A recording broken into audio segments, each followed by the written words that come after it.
कौलमध्ये काय होतं, तुम्ही जो प्रश्न विचारता तो थेट तिकडे असतो.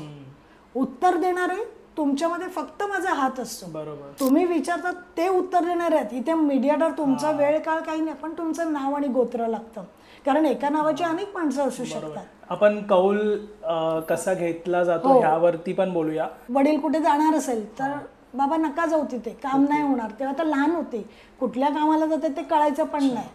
पण मग ते नको का तू बोलू, ते खरं होत जातं. ओके.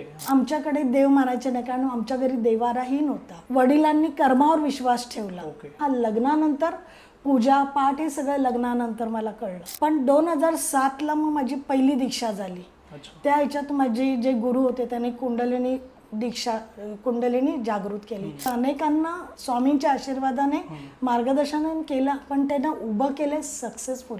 ते स्वतःच्या अनुभवाने केलं. त्यावेळेला काउन्सिलिंगला काय व्हायचं, मी नाडी चेक करून काउन्सिलिंग करायची. तर ज्या वेळेला टच व्हायचा माझा बॉडीला, तर मला असं कळायला लागलं ना की मला त्यांचं पुढचं पण दिसतंय. म्हणजे त्यांच्या घरात काय टेबल ठेवलंय, बेडवर काय ते ठेवून आले, कुठे काय पडलंय ते दिसायचं. तर मग मी स्वामींना विचारते, हे काय आता नवीन. दुसऱ्याच्या प्रसंगाने तुम्ही बिलीव्ह नाही करणार. जेव्हा तुमच्यावर होतं ना तेव्हा ते करतं. कारण आज मी तुम्हाला सहज सांगते, पण ते आम्ही इतके वर्ष भोगलेलं होतं. म्हणजे तो त्रास सहन केलेला होता. अग्नेला किचन नसेल म्हणून तुमच्याकडे कॅश फ्लो होणार नाही.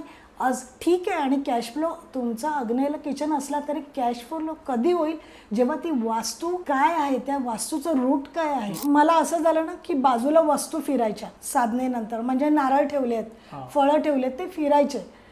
तर आपण काय होतं, लक्ष देत नाही. तुम्ही कितीही, आम्ही माणसं आहोत, अजून देव नाही आहोत. बरोबर. तर हे का फिरतंय, तर बोलले बाई उचल ना, तुला किती दिवस दाखवणार, आता काय तुझ्या हातात द्यायचं का. माहिती नाही काय ट्रेंड आहे की लग्न झाल्यावर 3-4 महिन्यातच का असं. म्हणजे तुम्ही एवढं शिक्षण घेऊन तुमचे आई वडील कष्टाने पैसा जमवलेला तुम्ही लग्नात घालताय. माझ्याकडे असाही एक मुलगा आहे की नाही स्वामी मला काकी हे पोथी वगैरे आवडतं. अरे म्हटलं पोथी वगैरे आवडतं, पण स्वामींना नाही आवडणार. तुम्ही बोलताय आम्ही स्वामींची भक्ती करतो, आम्ही स्वामींचं सगळं करतो, पण स्वामींना जाणलं का, त्यांना काय पाहिजे. तर तू बोललास की नाही मी पारायणच करत राहीन, मी जपच करत. म्हटलं तू किती पारायण कर, नाही स्वामी पावणार आहे. म्हटलं आज तू या वयात आला ना, म्हटलं तू कॉमर्स झालाय, तुझे स्किल वाढव ना. पण आज स्वामी प्रत्येकाला ज्यांनी ज्यांनी हाक मारलाय त्या प्रत्येकाला त्यांनी हात दिलाय आणि बाहेर काढलाय. जप करतो, पूजा करतो.